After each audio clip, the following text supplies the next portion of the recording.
एक बार की बात है, रावण इतना शक्तिशाली हो गया था कि स्वयं महादेव को आत्मलिंग यानी अपनी आत्मा का अंश रावण को देना पड़ा। और अगर गणेश जी एक चाल नहीं चलते तो रावण आज भी अजेय होता। रावण सिर्फ एक राक्षस नहीं था, वो 4 वेदों का ज्ञाता था, शत शास्त्रों का जानकार था। स्कंद पुराण के सह्याद्री खंड में ये पूरी कहानी लिखी है। रावण ने गोकर्ण क्षेत्र में, जो आज कर्नाटक में है, ऐसी तपस्या की शिवजी की कि आज तक किसी ने न की हो। वो शिवजी से एक ऐसा वरदान चाहता था जो उसे पूरे त्रिलोक में अजेय बना दे। उसने एक एक करके अपने 9 सिर काट दिए और शिव को आहुति दी। 9 सिर कट चुके थे और जब 10वां सिर वो स्वयं काटने वाला था तो स्वयं शिवजी प्रकट हुए और उसे रोका।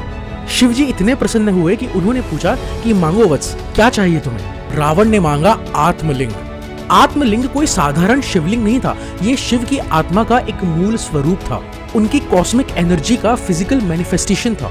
माना जाता है कि जिस घर में, जिस राज्य में ये लिंग स्थापित हो जाए, वहां ना तो रोग होगा, ना कोई शोक होगा और ना ही कोई शक्ति रावण के अगेंस्ट जीत सकती थी। रावण बहुत अच्छे से जानता था कि अगर ये आत्मलिंग लंका में स्थापित हो जाए तो वो सच में त्रिलोक का अजेय राजा बन जाएगा। लेकिन शिवजी ने एक शर्त रखी। उन्होंने कहा कि मैं आत्मलिंग तुझे दे तो रहा हूँ, लेकिन रास्ते में ये लिंग जमीन पर मत रखना। जिस पल ये जमीन को छुएगा ये वहां स्थापित हो जाएगा हमेशा के लिए। रावण ने हाँ कहा और आत्मलिंग लेकर लंका की तरफ चला। इंद्रदेव, ब्रह्मा जी, विष्णु जी सब घबरा गए। उन्होंने सोचा अगर रावण इसे लंका में स्थापित कर देगा तो वो सच में त्रिलोक में अजेय हो जाएगा और अधर्म का युग स्थापित कर देगा। तब विष्णु जी ने एक काम किया, अपनी माया से उन्होंने सूरज को जल्दी ढलने पर विवश कर दिया।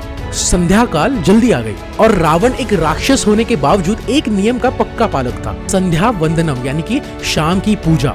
एक भी दिन नहीं छोड़ता था, ये उसकी ब्राह्मण सिद्धि थी।